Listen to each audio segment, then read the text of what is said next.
Hi అండి, welcome to our channel. ఎలా ఉన్నారు అందరూ? మీరంతా బాగుండాలని నేను మనస్ఫూర్తిగా కోరుకుంటానండి.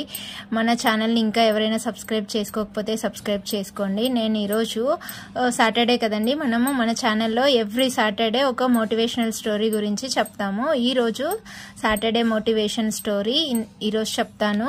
వీడియో స్కిప్ చేయకుండా చూడండి. ఇది ప్రతి ఒక్కరి జీవితంలో ఎదురై ఉంటుందండి, కాబట్టి మన జీవితంలో జరిగేదే అనుకున్నట్లుగా వినండి. ఎవరి గొప్ప వాళ్ళదే అండి. మన జీవితంలో ఎదురయ్యే ఎవరిని కూడా చులకనగా చూడకండి. దీని గురించి నేను చెప్తాను ఒక స్టోరీ. ఎవరైనా సరే నేనే గొప్ప అనుకొని ఎదుటి వారిని చులకనగా చూస్తూ ఉంటారు. అలా ఎదుటి వాళ్ళను చులకనగా చూసేవాళ్ళు చాలా మంది ఉన్నారు. అలాంటి పనులు మానేయండి. ఎవరైనా అట్లా ఎవరైనా చులకనగా కానీ నీచంగా కానీ చూస్తూ ఉంటే అలాంటి పనులు మానుకోండి, బాగుంటారు. ఎవరి జీవితంలో వాళ్ళు గొప్ప వాళ్ళే అండి. దానికి సంబంధించి నేను ఒక స్టోరీ చెప్తాను. స్టోరీ చివరి వరకు వినండి, చాలా బాగుంటుంది. ఆ స్టోరీ ఏంటంటే, మనం స్టోరీలోకి వెళ్ళిపోదాము. ఒక ఊర్లో ఒక పెద్ద చెట్టు ఉంటుందండి. అది ఆ చెట్టు ఊరికి మధ్యలో ఉంటుంది. దాదాపు ఆ దారిలో వెళ్లే వాళ్ళందరూ కూడా ఆ చెట్టును చూస్తూ పోవాల్సిందే. వచ్చే వాళ్ళైనా పోయే వాళ్ళైనా అది దారిన పోయే వాళ్ళందరికీ ఎంతో మేలు చేస్తూ ఉంటుంది. ఆ పెద్ద చెట్టు ఎండలో నీడనిస్తుంది, తన పండ్లతో ఆకలిని తీరుస్తుంది. అయినా కూడా ఆ చెట్టులోని భాగాలైన వేర్లు, ఆకులు, పండ్లు ఎప్పుడు తిట్టుకుంటూ కొట్టుకుంటూ ఉంటాయన్నమాట.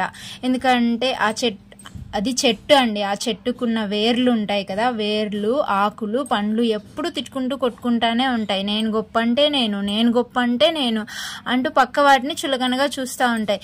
ఎన్నోసార్లు చెట్టు వాటిని శాంతపరచడానికి ట్రై చేసిందనమాట.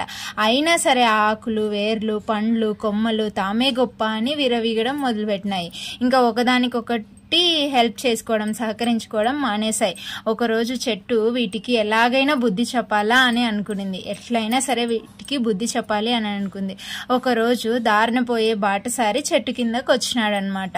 అతనికి చాలా ఆకలిగా ఉంది. చెట్టు ఎక్కి 2 పండ్లు కోసుకొని తిని కాసేపు నీడలో పండుకున్నాడు. అప్పుడు ఆ చెట్టు ఆ వ్యక్తిని ఇలా అడిగింది, నాలో నీకు ఏ భాగం అంటే ఇష్టం అని అడిగింది. అప్పుడు ఆ వ్యక్తి, నా ఆకలి తీర్చిన నీ పండ్లు అంటే చాలా ఇష్టం అని చెప్పేసి వెళ్ళిపోయినాడు అనమాట. ఆ బాటసారి ఉన్నాడు కదా, బాటసారిని చెట్టు అడిగింది, నీకు నాలో ఏ భాగం అంటే ఇష్టం అంటే అప్పుడు అతను అన్నాడు, నాకు ఆకలి తీర్చిన నీ పండ్లు అంటే చాలా ఇష్టం అని వెళ్ళిపోయినాడు. కొన్ని రోజుల తర్వాత ఒక ఆయుర్వేద వైద్యుడు వచ్చినాడు. కొన్ని వేర్లను కత్తిరించుకొని పట్టుకొని పోయినాడు.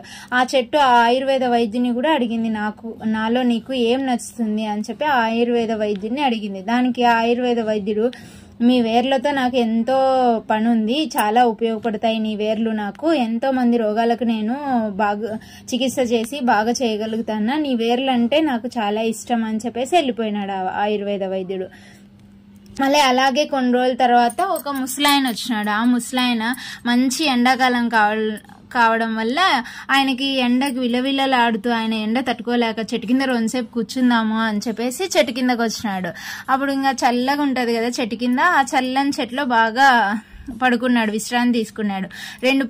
అట్లే ఆ చెట్టుకునే 2 పండ్లు తీసుకొని తిన్నాడు. కాసేపు బాగా ఇంకా చెట్టు కింద చల్లగా ఉంటది కాబట్టి ప్రశాంతంగా నిద్రపోయినాడు కొద్దిసేపు. అది కాక ఎండ ఉంది కాబట్టి చెట్టు కింద చల్లగా ఉండేసరికి అతనికి పడుకుంటానే నిద్ర వచ్చేసింది. హాయిగా నిద్రపోయినాడు. ఆ తర్వాత చెట్టు అతన్ని అడిగింది అనమాట, నీకు ఎండ నుంచి ఉపశమనం కలిగిందా, ఎండ వేడి తగ్గిందా అని చెప్పేసి చెట్టు కింద కూర్చున్నావు, చెట్టు కింద పడుకున్నావు అని చెప్పి ఆ ముసలాన్ని అడిగింది. ఆ ముసలోడు, నాకు చాలా హాయిగా ఉంది, నువ్వు ఎందరికో నీడను, ఎందరికో ఆకలిని తీరుస్తున్నావు, నువ్వు ఎంతో అదృష్టవంతురాలివి అన్నాడు. దానికి చెట్టు, సరే పెద్దాయన, నాలో నీకు ఏ భాగం ఇష్టమో చెప్పు అని అడిగింది. దానికి ఆ ముసలాయన, ఎండ నుంచి మీ ఆకులు, కొమ్మలు జనాలకి కొంచెం హెల్ప్ చేస్తాయి. ఆకులు కొమ్మలు ఉండడం వల్ల గాలి బాగా వస్తుంది కాబట్టి ఎండ ఉన్నప్పుడు చెట్టు కింద కూర్చుంటే బాగుంటుంది, గాలి విచేలా చేస్తాయి నీ ఆకులు కొమ్మలు. ఇంకా వేర్లు ఉంటేనే కదా చెట్టు నిలబడదు, కాబట్టి ఆకులైనా కొమ్మలైనా పండ్లైనా కాయాలి అంటే ఖచ్చితంగా చెట్టుకు వేర్లు ఉండాలి. ఇంకా చెట్టు పండ్లు అంటావా, పండ్లు ఆకలి తీర్చడానికి చాలా అవసరం కాబట్టి మీలోని అన్ని భాగాలు ముఖ్యమైనవే. నీలోని అన్ని భాగాలు ఒకదానికొకటి సాటి, వేటిని తక్కువగా చూడడానికి వీల్లేదు.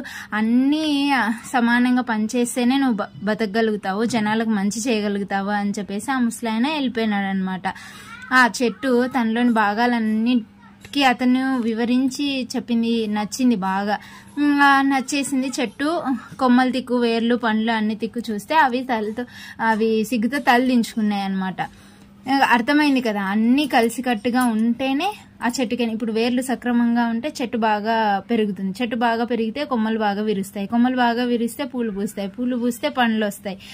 అలా అన్నమాట. అన్ని సమానంగా ఒకదానికొకటి సహకరించుకుంటేనే ఏదైనా సరే కరెక్ట్ గా జరుగుతుంది. ఇలాగే మన జీవితంలో కూడా మనం ఎవరిని చులకనగా చూడకూడదు. ఎవరు గొప్ప వాళ్ళదే.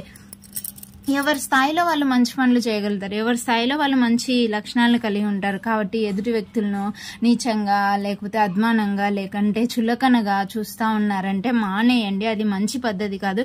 జీవితంలో ఎవరైనా సరే ఎవరు గొప్ప వాళ్ళకు ఉంటుంది. ఎవరు చేసే పని వాళ్ళకి గొప్పగానే ఉంటుంది. నువ్వు ఇట్లా అట్లా అని చెప్పి ఎవరిని అలా చులకనగా మాట్లాడకండి. అది మంచి పద్ధతి కాదు. అలా చులకనగా చూస్తే మనకు కూడా మంచిది కాదు. కాబట్టి ఎవరైనా సరే, గొప్ప వాళ్ళైనా తక్కువ వాళ్ళైనా ఎవరైనా సరే వాళ్ళ స్థాయికి తగ్గట్టు వాళ్ళు ఉంటారు. ఎవరి స్థాయిలో వాళ్ళు ఉంటారు. మంచి లక్షణం ఉంటే చాలా, అంతే. తప్పితే నువ్వు గొప్ప నేను గొప్ప అని అనుకోవద్దండి. ఇదండి ఈరోజు సాటర్డే మోటివేషనల్ స్టోరీ. ఈ స్టోరీ మీకు నచ్చిందనే అనుకుంటున్నాను. ఈ స్టోరీ నుంచి మనం ఏం నేర్చుకోవాలి అంటే, జీవితంలో ఎవరినైనా సరే చులకనగా చూడకూడదు. ఎప్పటికీ కూడా ఎవరు గొప్ప వాళ్ళది. ఎవరి దగ్గర ఉండేది వాళ్ళ దగ్గర ఉంటుంది.